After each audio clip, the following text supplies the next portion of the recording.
Olá, meu amigo concurseiro. Eu sou a professora Fernanda Barbosa e hoje nós estamos aqui para estudar um pouquinho sobre a triagem, classificação de risco no atendimento pré-hospitalar com um acidente com múltiplas vítimas, tá? Nós vamos estar aqui avaliando o fluxograma de atendimento, quais são os critérios utilizados e as pegadinhas de prova em relação a esse tema, beleza? Então olha aqui comigo. Acidentes com múltiplas vítimas. Quais são os exemplos que envolvem aqui acidentes com múltiplas vítimas, tá? Nós vamos ter, por exemplo, atentados terroristas, explosões, terremotos e outros tipos de eventos que geram múltiplas vítimas ao mesmo tempo, tá? É importante diferenciar o conceito de acidente com múltiplas vítimas com o acidente em massa, porque a diferença deles, né, ele não vai ser aqui no número de pessoas atingidas, mas sim a questão da capacidade de atendimento em relação àquele indivíduo. Então, quando eu falo de acidente com múltiplas vítimas, de acordo com o PHTLS, que é o protocolo pré-hospitalar de trauma, ele está falando para mim que o acidente com múltiplas vítimas, ele envolve um acidente que tenha mais de 2 ou 3 pessoas, né, e que o recurso da comunidade é suficiente para atender aquelas pessoas, tá? Não de forma, talvez, imediata, mas em contexto geral aqui, consegue acolher essas pessoas e atender, tá? Agora, quando eu falo de um acidente em massa, aí o recurso ele não consegue atender todo mundo. Então aqui vai ter essa diferença em relação aos conceitos pelo PHTLS, tá? Então, uma explosão, um atentado terrorista, ele tanto pode ser considerado um acidente em massa ou múltiplas vítimas. Depende aqui da questão da capacidade de atendimento daquela comunidade ali, daquele território para aqueles pacientes, tá? A triagem é fundamentada no método START. Isso aqui é um mnemônico, né, em relação a esse termo, em inglês, Simple Triage and Rapid Treatment, que é aqui a triagem simples e tratamento rápido, tá? Então, a gente vai fazer uma avaliação direta e objetiva, com parâmetros bem simples, para estar colocando cartões nas pessoas e fazendo atendimento aqui por ordem de prioridade.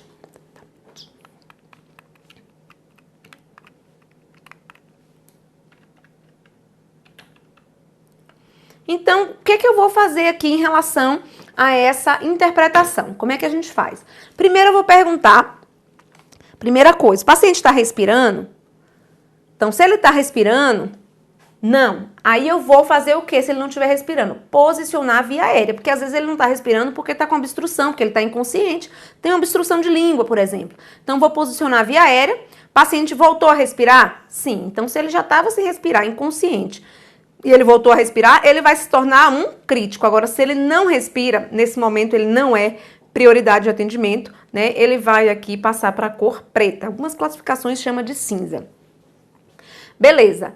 Mas aí, se ele respira, a gente vai precisar contar a frequência, certo? Vamos contar a frequência, vai ser o primeiro tópico aqui relacionado à respiração, né? Relacionado a aprofundar esse tópico. Então, se está com respiração maior que 30 incursões respiratórias por minuto, quer dizer que ele está com risco de estar com choque, né? Então, por isso, ele vai ser já classificado como crítico.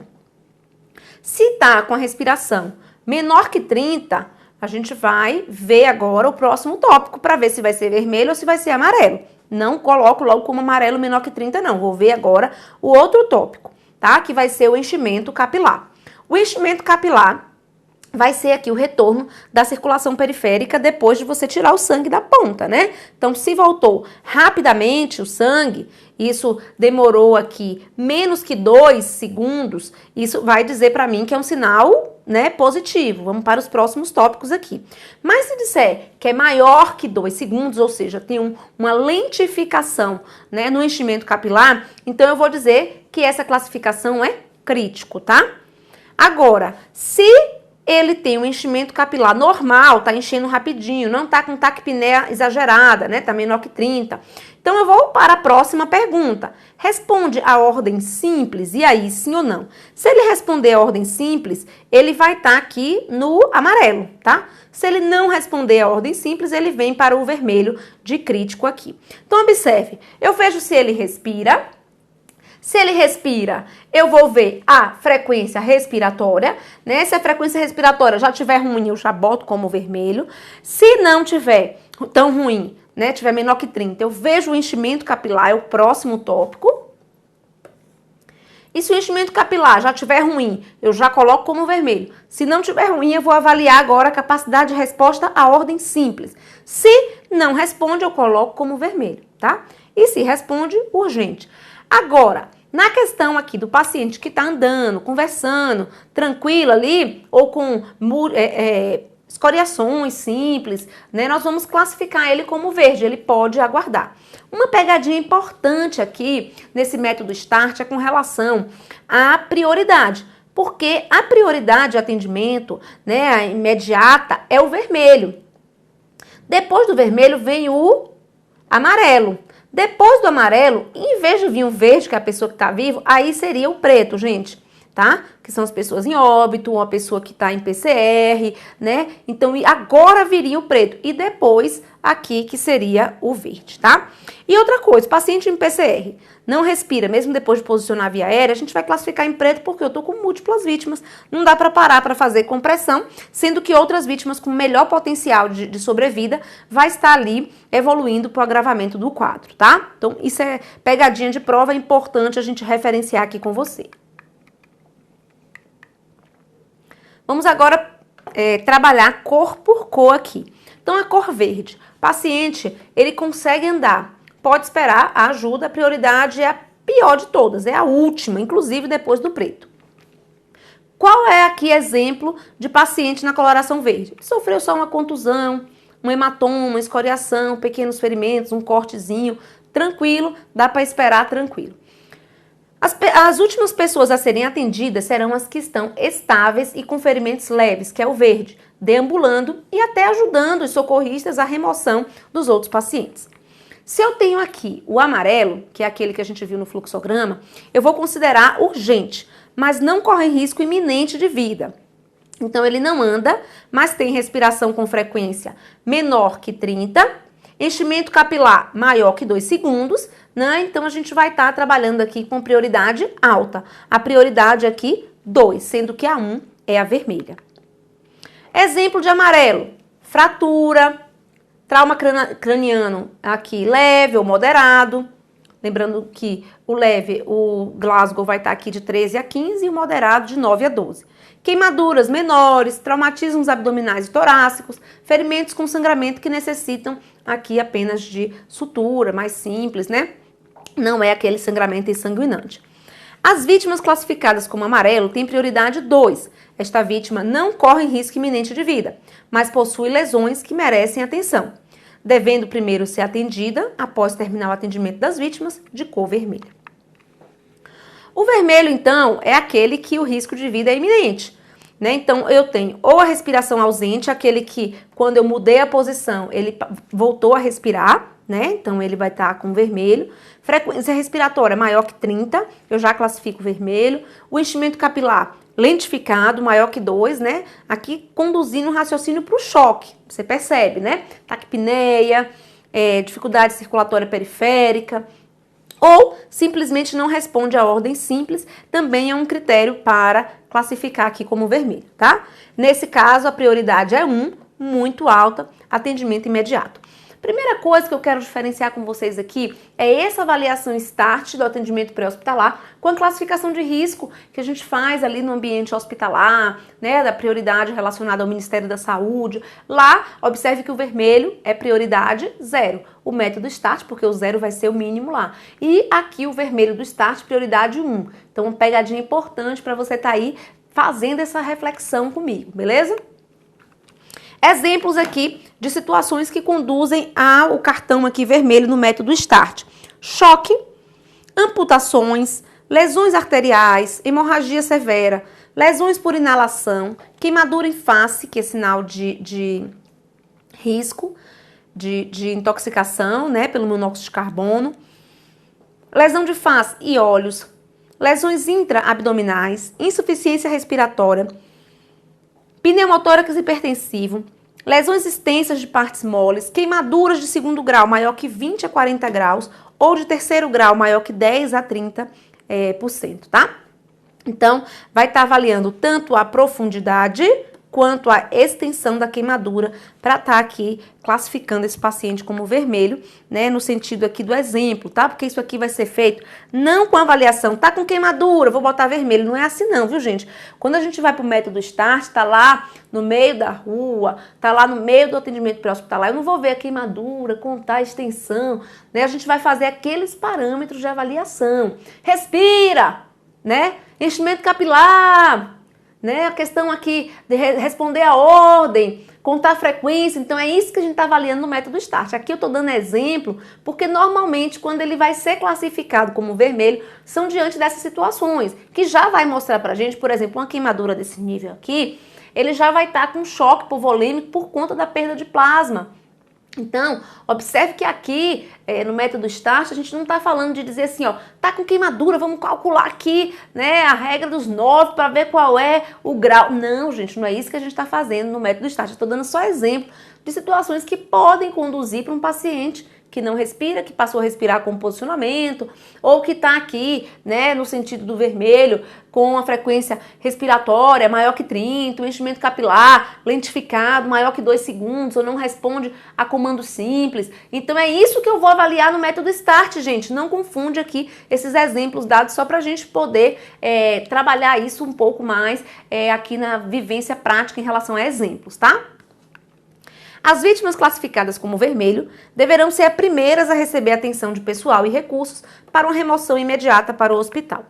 E o preto, como eu falei para vocês, em alguns livros coloca como cinza, a atividade aqui, o paciente está em óbito ou em parada cardiorrespiratória também, eu mudei a posição e ele não respirou, eu também vou classificar como preto, e a prioridade aqui é 3, tá? Lembrando que observe, é complexo a gente entender isso na nossa cabeça, então é uma pegadinha de prova, por quê? Você diz assim, o paciente está em parada, eu tenho que fazer reanimação, mas você está com várias pessoas ali e a pessoa de choque pode morrer porque você não priorizou o atendimento dela primeiro e priorizou a da parada que tinha uma menor chance aqui de sobrevida, tá? Então, muito cuidado com isso. Agora, esse preto, ele é atendido primeiro que o verde, que é aquele que está andando, tá certo?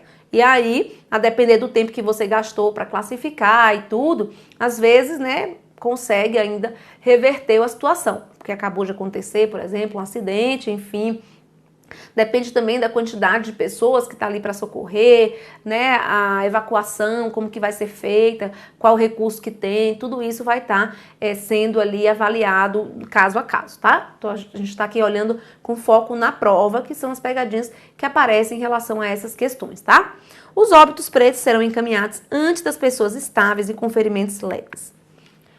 Então são pessoas com poucas chances de sobrevida, como eu falei, com parada cardíaca, paciente que está em óbito mesmo, múltiplos traumas graves, queimaduras de 2º, 3º grau quase do corpo todo, muito extensa.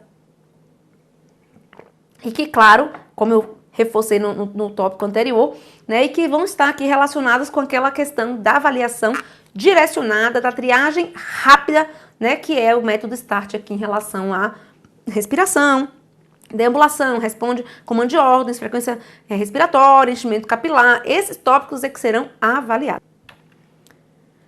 Então, a primeira questão aqui pra gente da OCP 2016. A equipe está atendendo acidentes com múltiplas vítimas pelo método START. O paciente, após manobra, não obedece às solicitações verbais, porém, sua frequência respiratória é maior do que 30. Então, se eu já tenho uma frequência respiratória maior do que 30, e não obedece também às solicitações verbais, né, já são critérios aqui para a gente classificar como vermelho. E sua perfusão periférica, enchimento capilar, é maior que 2 segundos. Então, todos os parâmetros aqui, ó, já vai direcionar, né, o atendimento para o vermelho. Qual cartão deve ser usado na triagem desse paciente? Bem tranquilo aqui pra gente, ó. Letra C, cartão vermelho, sem sombra de dúvidas, tá? Segunda questão, FCC 2014. A simples triagem rápido tratamento, START, é um protocolo de triagem utilizado no atendimento aos acidentes com múltiplas vítimas. A cor verde define que prioridade. Então, o que é que a verde vai estar aqui definindo pra gente, tá? Letra A. Menor, feridos que podem andar pelo local. Perfeitamente, né? O verde vai dizer aqui pra gente, ó, que é a menor prioridade, inclusive em relação ao preto. O preto vai ter mais prioridade, o óbito, do que o verde, tá? B, máxima. O máximo é o vermelho. Pacientes que não respiram, mesmo após manobra simples de abertura de via aérea. Não, esse não é o verde. Se ele não respira após manobra simples de abertura de via aérea, ele é o preto.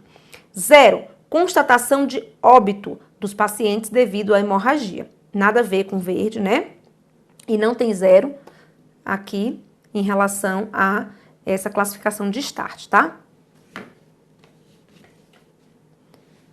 De número 1, vítimas graves, sem chances de sobreviverem devido à hemorragia interna. Nada a ver com o verde. O verde é aquele que está andando, ajudando a gente a tirar as pessoas ali acidentadas. Por isso está errado a letra D também. E a letra A, portanto, o nosso gabarito. Vamos agora só fazer um link aqui do acidente com múltipla vítima com desastres maiores, né? Acidentes em massa, com algumas informações do nosso PHTLS, tá? Algumas informações rápidas e objetivas. Primeiro, o conceito de desastre. E por que eu vou falar do desastre? Eu ainda não vi questões assim que associem essa questão de acidentes em massas e tudo, mas como no Brasil nós tivemos aí rompimento da barragem de Mariana, depois o rompimento aqui da barragem de Brumadinho, né? Começamos a ter alguns desastres, então é importante a gente antecipar aqui esses conceitos que estão no PHTLS, até porque por ser um protocolo americano e que lá tem muita coisa em relação a desastre, furacão, muitos eventos da natureza, né? Então isso traz ali uma necessidade de um atendimento pré-hospitalar preparado para isso. O Brasil muitas vezes não tem esses acontecimentos, né? Nunca tem esses acontecimentos, então a gente fica aqui com dificuldade, né? Quando acontece um acidente em massa aqui que atinge centenas de pessoas, tá? Então, quando eu trato aqui de desastre, é uma grave ruptura no funcionamento de uma comunidade ou sociedade que causa perdas humanas, materiais, econômicas e ambientais, que excedem aqui a capacidade da comunidade afetada de lidar utilizando seus próprios recursos. Então, para diferenciar um acidente de múltiplas vítimas com um acidente em massa, o que vai trazer como um conceito diferente não é o número de pessoas, mas sim essa capacidade de recurso, tá? Então, desastre pode ser terrorismo, explosões, armas de destruição em massa, né? Principalmente aqui em guerras, essas coisas.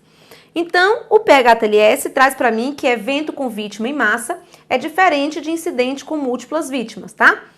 A vítima em massa aqui ultrapassa os recursos disponíveis na comunidade e independe do número de vítimas.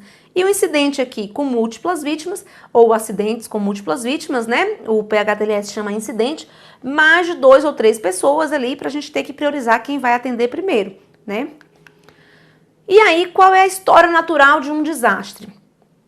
O desastre, gente, a gente pode aqui trabalhar de acordo com o PHTLS, né, com as fases. Então, tem a fase de quiescência, que é quando a gente faz uma avaliação de risco e pode mitigar, né, deixar de acontecer esse desastre.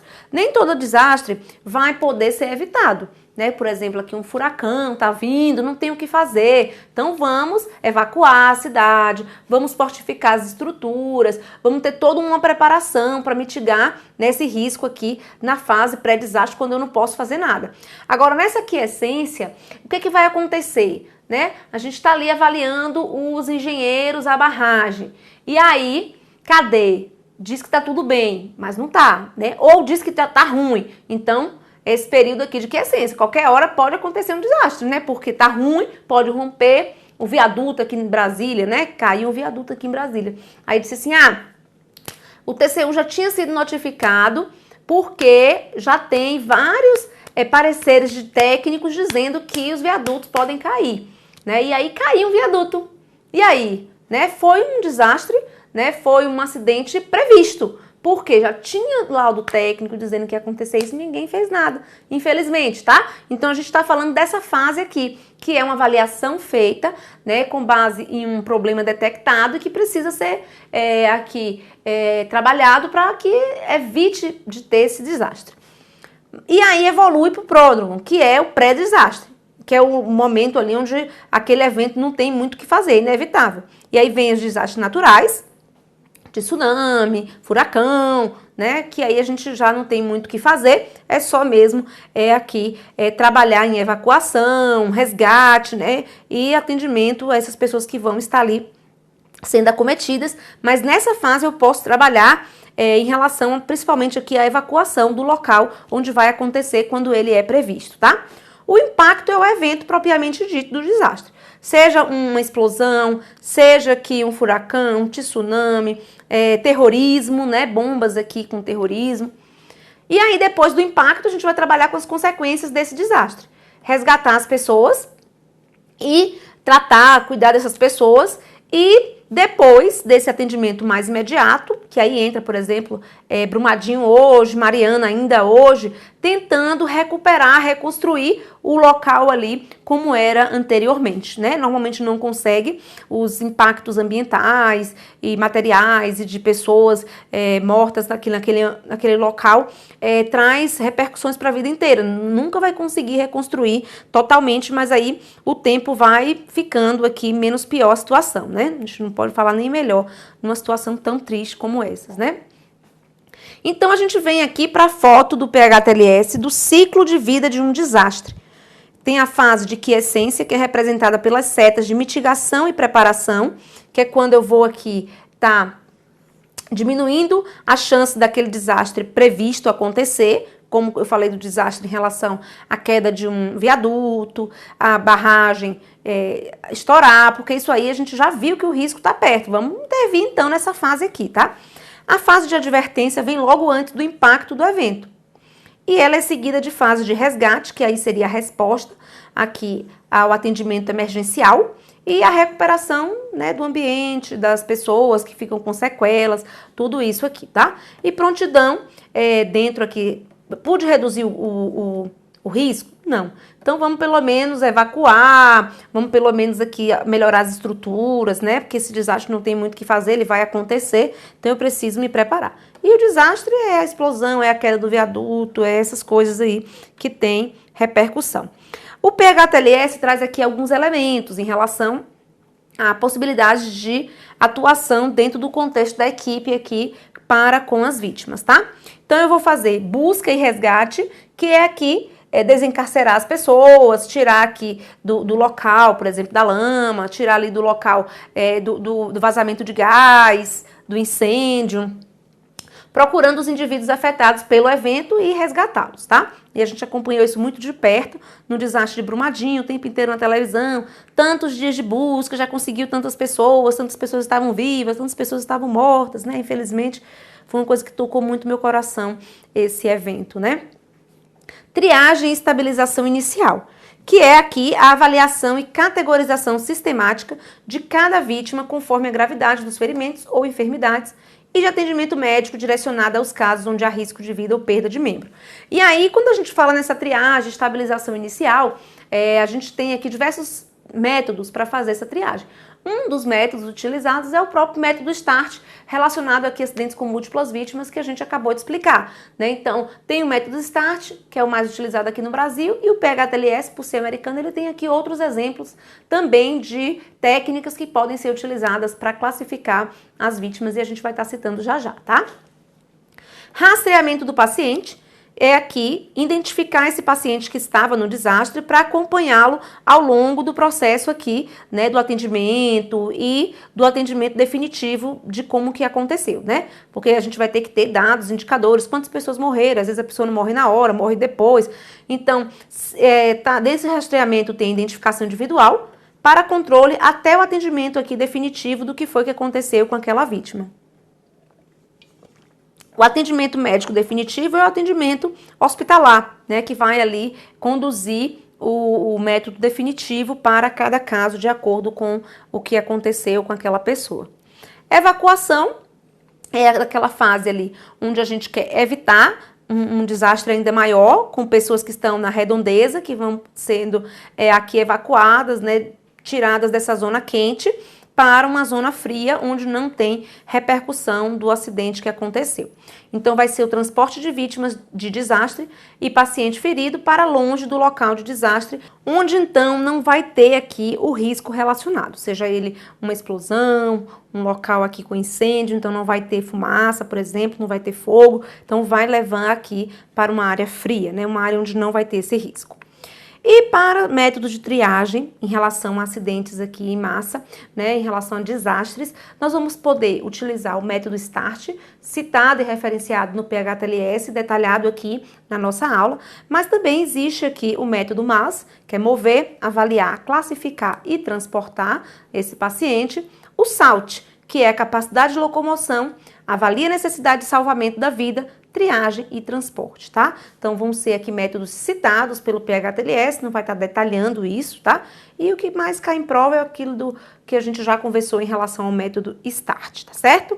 Então, finalizamos aqui a nossa conversa sobre classificação de risco, triagem, em diferentes situações, né? Na questão da situação da atenção básica, com diferença de atendimento da classificação de risco da triagem na urgência e emergência, e também no atendimento pré-hospitalar com atendimento a múltiplas vítimas. Então, cada situação dessa deve ser diferenciada aqui a priorização do atendimento que vai ser feito primeiro. Tá certo, pessoal? Um abraço, fica comigo aí nas dúvidas do fórum e em outras aulas aqui do Gran Curso Online.